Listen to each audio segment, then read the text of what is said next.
বন্ধুরা স্লোগান দিচ্ছেন, মেহরবানি করে স্লোগান বন্ধ করুন। আমি আবার সালাম দিচ্ছি, আসসালামু আলাইকুম ওয়া রাহমাতুল্লাহ। কেমন আছেন আপনারা সবাই? আলহামদুলিল্লাহ। প্রিয় নারায়ণগঞ্জবাসী, যুগ যুগ ধরে আপনারা বড় কষ্টে আছেন। নারায়ণগঞ্জকে সন্ত্রাসের রাজধানী বানিয়ে রাখা হয়েছিল। নারায়ণগঞ্জ ঐতিহ্যবাহী উসমানী পৌর স্টেডিয়ামে আয়োজিত আজকের এই বিশাল জনসভার সম্মানিত সভাপতি, বাংলাদেশ জামাতে ইসলামী নারায়ণগঞ্জ মহানগরী শাখার সম্মানিত আমির জনাব আব্দুল জব্বার, মঞ্চে বসা সম্মানিত বিশেষ অতিথিবৃন্দ, বিভিন্ন শ্রেণী পেশা এবং ধর্মের সম্মানিত ব্যক্তিবর্গ, শহীদ পরিবারের সম্মানিত সদস্যবৃন্দ, আহত সহযোদ্ধাবৃন্দ, প্রিয় নারায়ণগঞ্জবাসী, সাংবাদিক বন্ধুগণ, আমি আল্লাহ তাবারক ওয়া তাআলার শুকরিয়া আদায় করছি যে রাব্বুল ইজ্জত মুক্ত পরিবেশে আজকে আপনাদের সামনে আমাকে এখানে হাজির হওয়ার তৌফিক দান করেছেন। আলহামদুলিল্লাহ। প্রিয় নারায়ণগঞ্জবাসী, আপনাদের স্মরণ আছে আমার আরো অনেক আগে বাংলাদেশ জামাতে ইসলামের একজন আমির ছিলেন। এই নারায়ণগঞ্জের গড ফাদার খ্যাত একজন দুর্দর্শ লোক মহাসড়কের পাশে 72 ফুট লম্বা একটা ব্যানার টানিয়ে রেখেছিলেন। উনি সেই ব্যানারে লিখেছিলেন, অমুকের প্রবেশ নারায়ণগঞ্জে নিষিদ্ধ। আরেক ধাপ এগিয়ে তিনি জেলা প্রশাসক এবং জেলার পুলিশ সুপারের উপস্থিতিতে একটা সভায় বলে রেখেছিলেন, ডিসিএসপি সাহেব, আমার নামে খুনের একটি অগ্রিম মামলা দায়ের করে রাখেন। আমি অধ্যাপক গোলাম আজমকে ফোন করতে চাই। আলহামদুলিল্লাহ, স্বৈরাচারী সরকারের জুলুমের শিকার হয়ে কারাগারে তিনি থাকা অবস্থায় দুনিয়া থেকে বিদায় নিয়েছেন, কিন্তু গড ফাদারের সুযোগ হয় নাই সরাসরি তাকে ফোন করা। এই অধ্যাপক গোলাম আজম সাহেবকেই তিনি নিষিদ্ধ ঘোষণা করেছিলেন নারায়ণগঞ্জের মাটিতে। যে ভাই নিষিদ্ধ ঘোষণা করেছিলেন, আজকে তিনি কোথায়? তিনি কি নারায়ণগঞ্জে আছেন? অহংকার ভালো জিনিস নয়। গর্ব অহংকার করতে নাই, দাম্ভিকতা দেখাতে নাই, ক্ষমতার জোরে ছড়ি ঘুরাতে নাই, মানুষকে খুন করতে নাই, সন্ত্রাসকে প্রশ্রয় দিতে নাই, সন্ত্রাসীদেরকে লালন করতে নাই। এই কাজগুলো যারা করেন, দুনিয়ায় তারা তাদের করুণ পরিণতির একটা অংশ ভোগ করেন এবং আখিরাতে আদালতে at the day of final judgement Allah তাআলা তাদেরকে শুলে চড়াবেন। সেই শুলটা বাংলাদেশের বিভিন্ন দেশের বিদ্যমান শুলের মতো নয়, সেটা আগুনের মহাকুণ্ড। আল্লাহকে ভয় করুন, দাম্ভিকতা অহংকার পরিহার করুন, তওবা করুন, আগে মানুষ হন, তারপরে মুমিন হন। আমরা কোনোদিন বলি নাই যে আল্লাহর মেহেরবানিতে কি এখানে লোকদের একটু কষ্ট হচ্ছে, যারা মিডিয়া ভাই তারা সামনে আসেন এই জন্য, তাই না? এখানে আবার লাল পট্টি মাথায় বেঁধে কেউ কেউ হুকুম দিচ্ছেন পিছন থেকে বসে যান, না, কেউ বসবে না এখানে। তারা তাদের পেশাগত দায়িত্ব পালন করবে, ধৈর্য ধরে ইনশাল্লাহ আপনারা সহযোগিতা করবেন। তারা তো আপনাদের কথাগুলো জাতির কাছে, বিশ্ববাসীর কাছে পৌঁছাবে। এই কাজ না করলে পৌঁছাবে কিভাবে? ইনশাল্লাহ আপনারা ধৈর্য ধরে বসুন, কথা শুনুন, যতটুকু দেখতে পারেন। আলহামদুলিল্লাহ। আমার সম্মানিত ভাইয়েরা, বাংলাদেশ আমাদের প্রিয় জনগণের প্রিয় বাংলাদেশ। এই বাংলাদেশে কে কোন ধর্মের, এই প্রশ্ন সম্পূর্ণ অবাধ্য। 18 কোটি মানুষের দেশ, একটা সাজানো ফুলের বাগান। ফুলের বাগানে এক জাতের গাছ দিয়ে ফুলের বাগান সাজানো হয় না। বাগানের মধ্যে বিভিন্ন জাতের গাছ থাকে। কোনো কোনো গাছে ফুল ফুটে, ওই ফুলটা দেখতেও সুন্দর, ঘ্রাণও তার চমৎকার। আবার কোনো কোনো বাগানে ফুল ফুটে কিন্তু ঘ্রাণটা অত চমৎকার না। আবার কোনো কোনো গাছের তার বৈশিষ্ট্য হলো ফুলও ফুটে না, ফুল যেটুকু ফুটে না, ফুলের কোনো ঘ্রাণও নাই, কিন্তু তার পাতাটা চমৎকার, এর নাম পাতাবাহার। এই তিন জাতের গাছ নিয়েই তো ফুলের বাগান। সুতরাং বাংলাদেশে একটা ফুলের বাগান।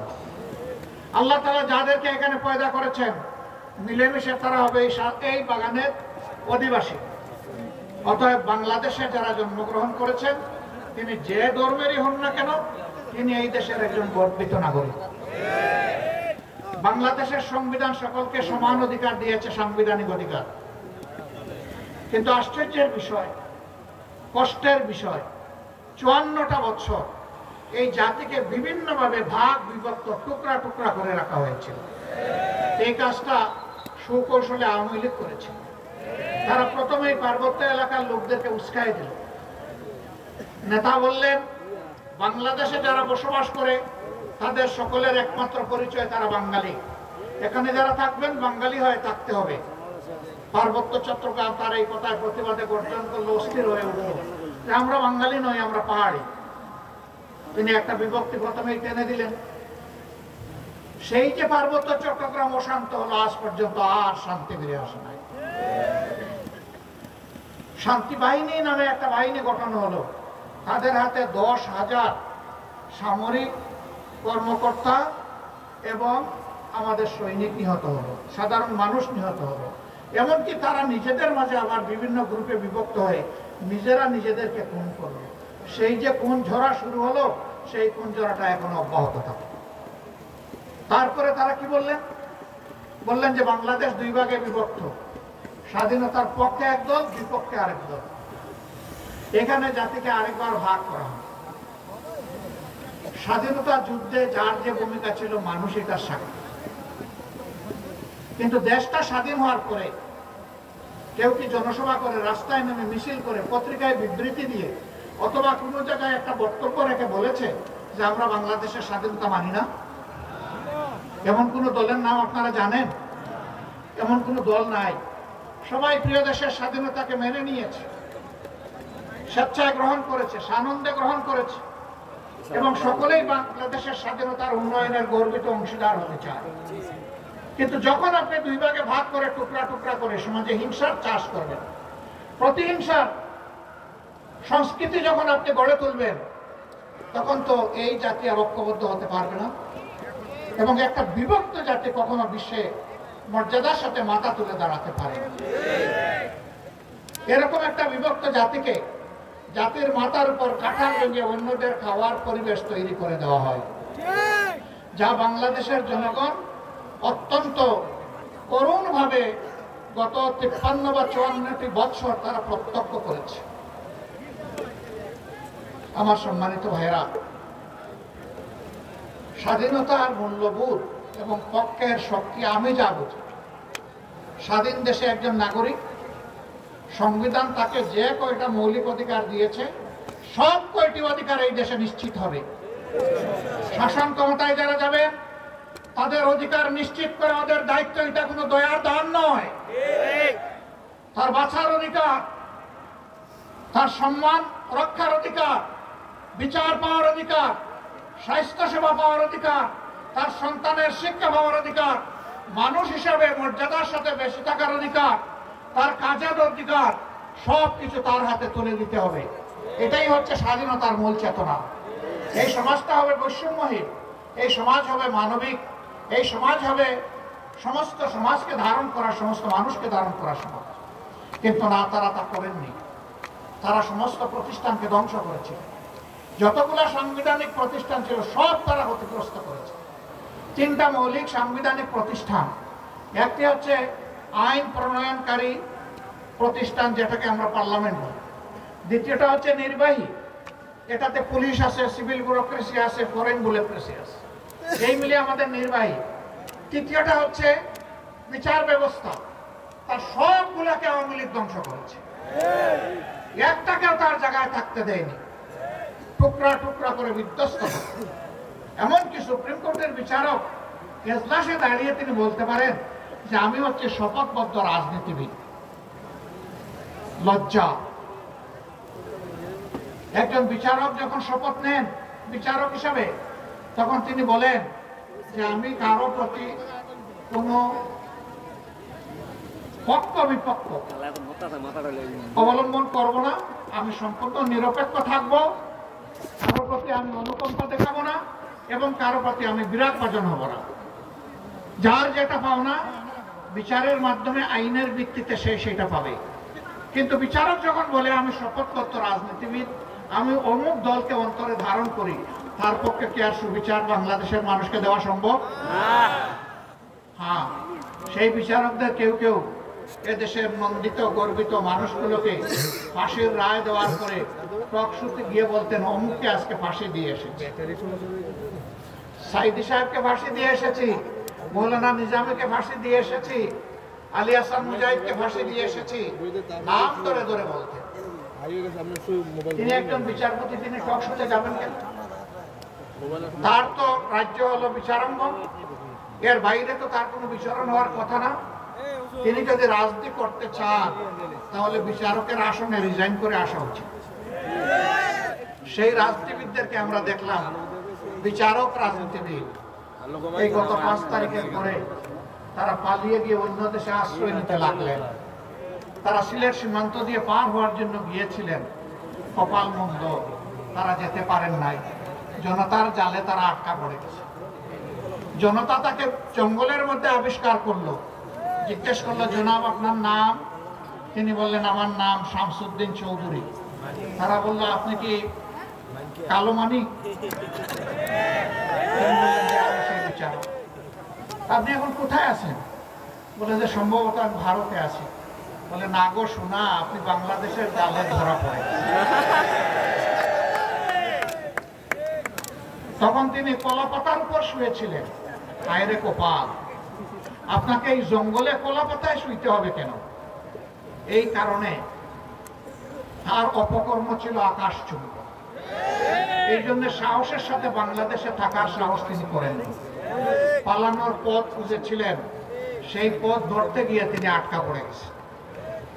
এরকম অনেকে পালিয়েছেন। তারা পালিয়ে যাওয়ার পরে জনগণ ধারণা করেছিল এরা 15.5 বছর আমাদেরকে বড় জ্বালাতন করেছে, এখন তারা পালিয়ে গেছে, আমরা এখন স্বস্তির নিঃশ্বাস ফেলতে পারবো। কিন্তু না, তারা পালিয়ে গিয়েও দেশকে অস্থির করার জন্য মাঝে মধ্যেই উস্কানিমূলক কর্মকাণ্ড করে থাকে। সেই রকমই একটা উস্কানি 2-1 দিন আগে তারা দিয়েছিলেন। এদেশের মানুষের হাজার হাজার মানুষ যারা খুন হলো, গুম হলো, যারা রক্তাক্ত হয়ে পঙ্গু হয়ে এখন হাসপাতালের বেডে কাতরাচ্ছে, সেই সময় আপনারা আবার উস্কানি দেন। এটা কি বাংলাদেশের মুক্তি পাগল মানুষ সহ্য করবে? সুতরাং উস্কানির কারণে যত পরিবেশ সৃষ্টি হবে তার সমুদয় দায় উস্কানিদাতাদেরকেই নিতে হবে। প্রিয় দেশবাসী, গেল তাদের আমল, করলো ধ্বংস বাংলাদেশ, জাতিকে করলো বিভক্ত। এখন আমরা কি করতে চাই? আমরা চাই এমন একটি বাংলাদেশ আমরা গড়ে তুলব ইনশাআল্লাহ, যদি আল্লাহ তাআলা আমাদেরকে সেই শক্তি দান করেন। যদি দেশের মানুষের ভালোবাসা এবং সমর্থনে আমরা এই দেশের মানুষের খেদমত করার, সেবা করার সুযোগ পাই, তাহলে সর্বপ্রথম আমরা হাত দেব শিক্ষা ব্যবস্থায়। কারণ আমাদের শিক্ষা হচ্ছে কিরানি তৈরির শিক্ষা, আমাদের শিক্ষা বিজ্ঞানী তৈরির শিক্ষা নয়। যার কারণে আমাদের দেশে সর্বোচ্চ শিক্ষা প্রতিষ্ঠান, বিজ্ঞান কারিগরি শিক্ষা প্রতিষ্ঠান, বুয়েট, যুগের পর যুগ সেখান থেকে অনেক শিক্ষিত মানুষ বের হচ্ছেন, কিন্তু জাতিকে তারা কিছু দিতে পারেন না, ভালো একটা সুযোগ উপহার দিতে পারেন না, কারণ ওই শিক্ষার ব্যবস্থা নেই। আবার যারা একটু শিক্ষিত হয়েছেন তাদের ক্ষেত্রে নৈতিক মূল্যবোধের অভাব থাকার কারণে তারা জাতির পকেটে আস্তে করে হাত ঢুকে গেল এবং পকেট খালি করে, পকেট লুণ্ঠন করে, ব্যাংক ডাকাতি করে সমস্ত অর্থ তাদের কূটপুত্রের জোরে বিদেশে তারা পাচার করে যায়। 15.5 বছরে দেশ থেকে বিদেশে 26 লক্ষ কোটি টাকা পাচার করা হয়েছে। তারা দেশে থাকা অবস্থায় অনেক সুন্দর সুন্দর কথা বলতেন। কারো কারো কথা শুনে মনে হতো তিনি বোধহয় এ যুগের তাপসী রাবিয়া, কারো কথা শুনে মনে হতো তিনি বোধহয় হাসান বসরি। কিন্তু এখন তারা দেশ থেকে পালিয়ে যাওয়ার পরে, আত্মগোপনে চলে যাওয়ার পরে, জেলে ঢোকার পরে এখন যেখানেই তাদের উপরে হাত পড়ছে সেখান থেকে দুর্গন্ধ বের হয়ে আসছে, সেখানেই অবৈধ সম্পদের খনি বের হয়ে আসছে। সরকারের কাছে আমাদের স্পষ্ট দাবি, এরা যত টাকা জনগণের চুরি করে দেশে কিংবা বিদেশে জমা করেছে, পাচার করেছে, সবগুলো উদ্ধার করে রাষ্ট্রীয় কোষাগারে ফেরত আনতে হবে এবং সেই টাকা দিয়ে জনগণের সুষম উন্নয়ন করতে হবে। আমরা কোনো বৈষম্য চাই না। এই নারায়ণগঞ্জ পুরো জেলাটাই হচ্ছে ইন্ডাস্ট্রিয়াল পার্ক, কিন্তু এখানে নারায়ণগঞ্জ মহানগরী আমির বলে গেলেন এখানে কোনো মেডিকেল কলেজ নাই, কোনো বিশ্ববিদ্যালয় নাই, উচ্চতর কোনো শিক্ষা প্রতিষ্ঠান সরকারি নাই। কেন? 26 লক্ষ মানুষের এই নগরী, প্রায় 40 লক্ষ মানুষের এই জেলা কেন বঞ্চিত হবে? আমরা দেখি যে কোনো কোনো জেলা, মাত্র 3টা উপজেলার জেলা, সেখানে ইউনিভার্সিটি আছে, সেখানে মেডিকেল কলেজ আছে, উন্নততর স্পেশালাইজড হসপিটাল আছে, সেখানে কারিগরি প্রতিষ্ঠান আছে, সেখানে এগ্রিকালচার ইউনিভার্সিটি আছে।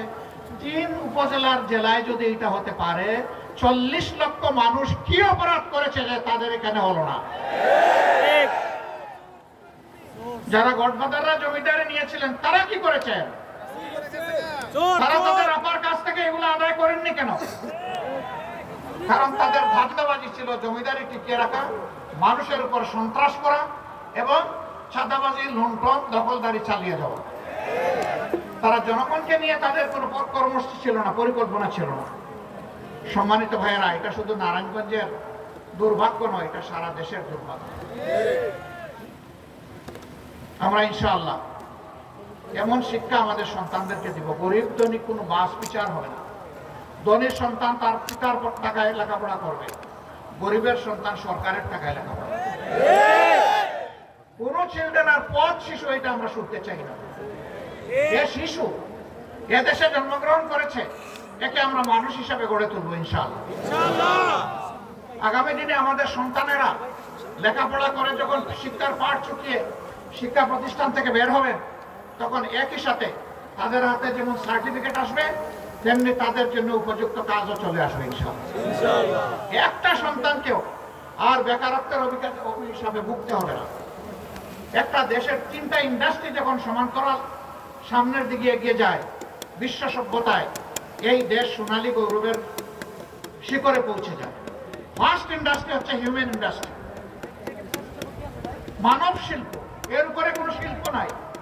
দুনিয়ার যত শিল্প আছে সকল শিল্পের আবিষ্কারক হচ্ছে মানুষ, পরিচালক হচ্ছে মানুষ, কর্মকর্তা হচ্ছে মানুষ, শ্রমিক হচ্ছে মানুষ, ক্রেতা হচ্ছে মানুষ।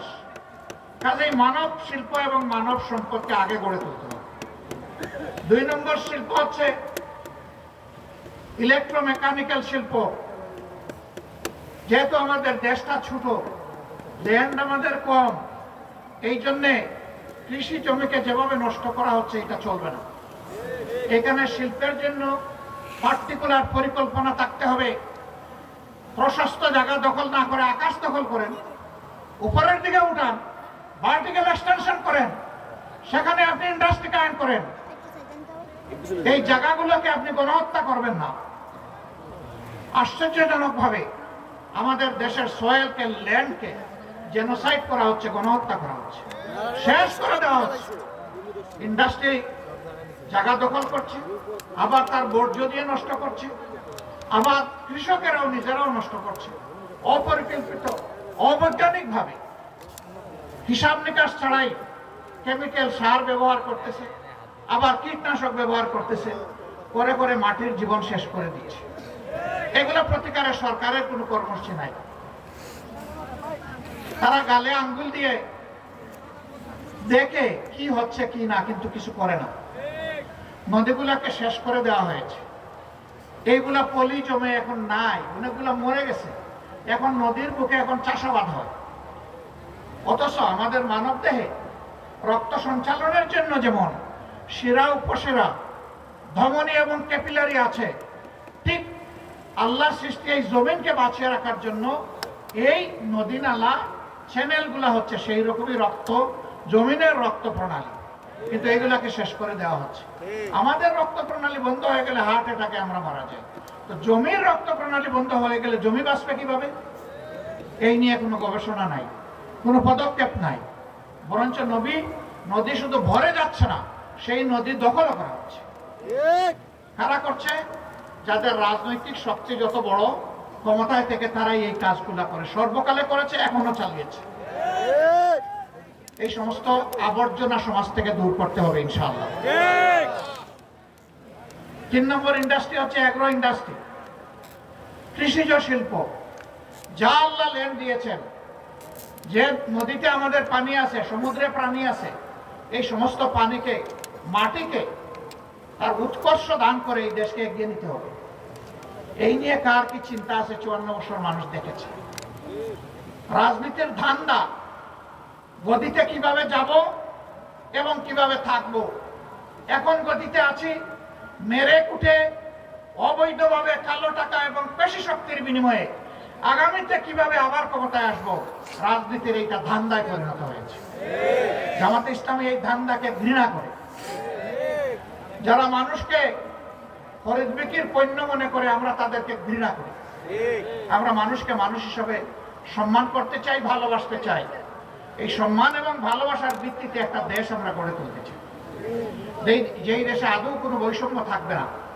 সম্মানিত ভাইরা, এমন দেশ হবে যেখানে কোনো দুর্নীতি এবং দুঃশাসন থাকবে না। 5 আগস্টের পর বাংলাদেশে আলহামদুলিল্লাহ কোথাও কোনো চাঁদাবাজি এখন আর হয় না, বিশেষ করে এই নারায়ণগঞ্জে হয় না। কোনো দখলদারি আছে, এখানে আর অফিস আদালতে ঘুষ চলে। তাহলে কেন আমাদের এতগুলা জীবন ঝরলো, এতগুলা মানুষ কেন পঙ্গু হলো, এত রক্তের ফুটায় কেন বাংলাদেশ ভাসলো? আমি বিনয়ের সাথে অনুরোধ করব, আমি দল মত ধর্ম যার যার, কিন্তু বাংলাদেশটা আমাদের সবার। এই অপকর্মে যারাই জড়িত আছেন তাদের কাছে হাত জোড় করে অনুরোধ করতে চাই, মেহেরবানি করে এই অপকর্মগুলা ছেড়ে দেন। আপনারা যদি এই অপকর্ম করেন তাহলে শহীদদের সাথে বিশ্বাসঘাতকতা করা হবে, এই শহীদের রক্তের সাথে অপমান করা হবে, আহত পঙ্গুরা আপনাদেরকে অভিশাপ দেবে, শহীদের ফ্যামিলির অভিশাপ দিবে, 18 কোটি মানুষ অভিশাপ দিবে। অপকর্মের জন্য আল্লাহর আরশ থেকে আপনাদের জন্য অভিশাপ আরোপিত হবে। আমরা চাই আপনারা ওই দেশের নাগরিক, মেহেরবানি করে এগুলো ছেড়ে দেন, মানুষকে স্বস্তিতে বাঁচতে দেন। কিন্তু যদি না ছাড়েন, এই ধান্দাবাজি থেকে যদি সরে না আসেন, মনে রাখবেন উই ওয়ান্ট জাস্টিস বলে আমাদের যে ইয়াং জেনারেশন রাস্তায় নেমে এসেছিল, তারা কিন্তু বুক চিতিয়ে যুদ্ধ করেছে, গুলিকে লুফে নিয়েছিল, স্লোগান দিয়েছিল, বুকের ভিতরে তুমুল ঝড়, বুক পেতেছি গুলি কর। ঠিক। আর এখন তারা স্লোগান দিচ্ছে, সেই যারা গুলি বুকে নিয়ে দুনিয়া থেকে চলে গেছে, শহীদ হয়ে গেছে, আল্লাহ তাআলা তাদেরকে সর্বোচ্চ মর্যাদা দান করুন। এখন তাদের অনুসারীরা স্লোগান দিচ্ছে, ও আবু সাঈদ, ও মুগ্ধ, তোমরা জেনে রাখো, হে আবু সাঈদ মুগ্ধ, শেষ হয়নি মোদের যুদ্ধ। সেই যুদ্ধটা কি? সেই যুদ্ধ হচ্ছে এই যে আবর্জনাগুলার কথা বললাম, এইগুলা তারা এই সমাজে দেখতে চায় না। আমরা আমাদের সন্তানদেরকে, যুব সমাজকে কথা দিচ্ছি, তোমাদের স্বপ্ন বাস্তবায়নে বাংলাদেশ জামাতে ইসলামী তোমাদের কাছে ওয়াদাবদ্ধ। এই স্বপ্ন যতদিন বাস্তবায়ন না হবে, আমাদের লড়াই, আমাদের সংগ্রাম দুর্বৃত্তদের বিরুদ্ধে অব্যাহত থাকবে ইনশাআল্লাহ। এই লড়াইয়ে তোমাদের পাশে আছি, সাথে আছি, লড়াই একসাথে আমরা করব ইনশাআল্লাহ।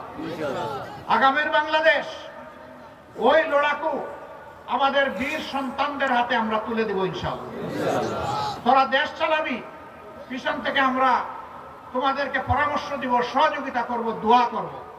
ভুল করলে শক্ত করে টান দিয়ে ধরব, যে ভুল করা যাবে না, অনেক ভুল এই জাতি করে ফেলেছে, আর তোমাদেরকে ভুল করতে দেওয়া হবে না।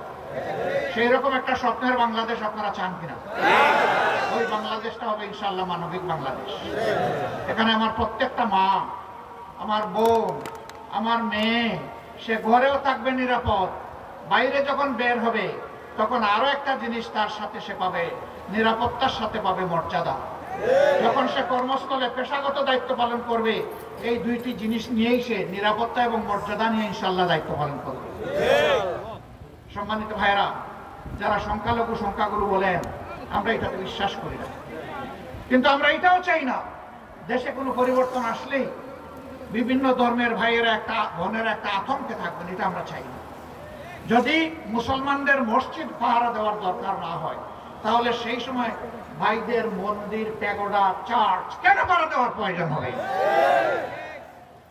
আমরা দেখতে চাই একটা অহিংসার বাংলাদেশ, মিলেমিশে একটা সম্প্রীতির বাংলাদেশ।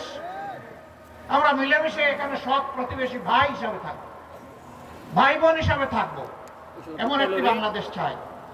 আমি বিভিন্ন ধর্মের ভাইদেরকে বুক খুলে আহ্বান জানাবো, মেহেরবানি করে আপনাদের খোলা চোখ দিয়ে, খোলা বিবেক দিয়ে বাংলাদেশ জামাতে ইসলামীকে আপনারা পর্যালোচনা করুন, বিচার করুন। আমি আপনাদেরকে অনুরোধ জানাবো, স্বাধীনতার পর 54 বছর বাংলাদেশের কোন নেতা, কোন কর্মী অন্যায়ভাবে কোথায় আপনাদের কারো একটুখানি জমি দখল করেছে, মেহেরবানি করে আমাদেরকে জানিয়ে সাহায্য করুন। কার ইজ্জতের উপরে হাত দিয়েছে, মেহেরবানি করে আমাদেরকে জানতে দিন। কার জীবনের উপরে হাত দিয়েছে, আমাদেরকে জানতে দিন। আমরা কথা দিচ্ছি, আমরা ইনশাআল্লাহ তার সুষ্ঠু প্রতিকার করব, ন্যায় বিচার আপনাদেরকে উপহার দেব। আর যদি আপনাদের বিবেক বলে যে না, এ দলের নেতাকর্মীরা এই সমস্ত অপকর্মে জড়িত নয়, তাহলে আপনাদেরকে আমরা কথা দিচ্ছি যে আপনাদের এবং সমস্ত জনগণের নিরাপত্তার জন্য আমরা অঙ্গীকারবদ্ধ। আমরা ক্ষমতায় যাই অথবা না যাই, ক্ষমতায় থাকি অথবা না থাকি, এটি আমাদের মানবিক দায়িত্ব, এটা আমরা পালন করবো ইনশাআল্লাহ। যার প্রমাণ আমরা দেওয়ার চেষ্টা করছি। যতক্ষণ পর্যন্ত দেশবাসী আপনারা বাংলাদেশ জামাতে ইসলামীকে ন্যায় এবং কল্যাণের উপরে দেখবেন, সত্যের উপরে দেখবেন, ততদিন পর্যন্ত আমরা আপনাদের বুক ভরা ভালোবাসা চাই। আমরা আপনাদের সৎ পরামর্শ চাই, চলার পথে সহযোগিতা চাই, দেশ গড়ার কাজে আপনাদেরকে সাথে চাই, পাশে চাই। আর আপনাদের বুকে আমাদের জন্য একটা জায়গা চাই। কিন্তু আমরা যদি কোনো অন্যায় করি, অবশ্যই আপনারা আমাদের ন্যায়সঙ্গত সমালোচনা করবেন এবং আমাদের অন্যায় কাজের গতি বন্ধ করে দেবেন।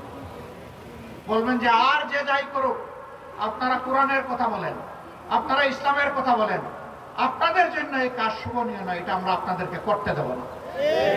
যদি আপনারা এইভাবে আমাদেরকে সহায়তা করুন, ইনশাআল্লাহ সাম্যের বাংলাদেশ, ন্যায় নীতির বাংলাদেশ, দুর্নীতিমুক্ত বাংলাদেশ, দুঃশাসন মুক্ত বাংলাদেশ, মানবিক বাংলাদেশ আমরা আপনাদেরকে সাথে নিয়ে উপহার দিতে পারবো এই দেশবাসীকে ইনশাআল্লাহ।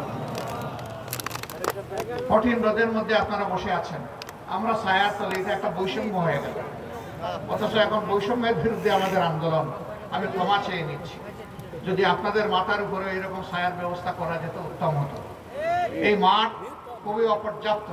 আসার সময় দেখলাম, এখানে এসে বুঝলাম মাঠে যে পরিমাণ মানুষ, তার চাইতে 3 গুণ মানুষ বাইরে, কারণ মাঠে ঢোকার কোনো জায়গা নেই। কেন? নারায়ণগঞ্জ গর্বিত একটা জায়গা, এখানে কেন একটা মাঠ থাকবে না যেখানে প্রশস্তভাবে সকল দলমতের মানুষ এসে কথা বলার সুযোগ পাবে? অতীতে কেন হলো না? আমরা আপনাদেরকে কথা দিচ্ছি, আল্লাহ তাআলা যদি এই দেশবাসীর খেদমত করার সুযোগ দেন, যে দাবিগুলো এখানে আজকে উত্থাপন হয়েছে, আমরা আপনাদের সঙ্গত সকল দাবির সাথে একমত। আমি আরেকটা যোগ করে দিলাম যে এখানে একটা বিশাল মাঠেরও প্রয়োজন হবে। আমরা দায়িত্বে গেলে এই দাবি আপনাদের আর এগুলা তুলতে হবে না, এটা আমাদের পবিত্র কর্তব্য হবে এই দাবি বাস্তবায়ন। আর যদি আল্লাহ তাআলা ওই পর্যায়ে সেবার জন্য আমাদেরকে মনোনীত না করেন, আমরা যদি নির্বাচিত হয়ে সরকার গঠন না করি, তাহলে সেই দাবি আদায়ে আপনাদের হাত যখন উপরে উঠবে, আমাদের হাতগুলো আপনাদের সাথে থাকবে ইনশাআল্লাহ। আল্লাহ তাআলা নারায়ণগঞ্জবাসীর উপর রহম করুন। কষ্ট করে আপনারা ধৈর্য ধরে এই জনসভাকে সফল করেছেন, আমাদের কথা শুনেছেন। আমি অভিনন্দন এবং কৃতজ্ঞতা জানিয়ে আমার বক্তব্য এখানে শেষ করছি। আল্লাহ হাফেজ। বাংলাদেশ জিন্দাবাদ, বাংলাদেশ জামাতে ইসলামী জিন্দাবাদ। আসসালামু আলাইকুম ওয়া রাহমাতুল্লাহ।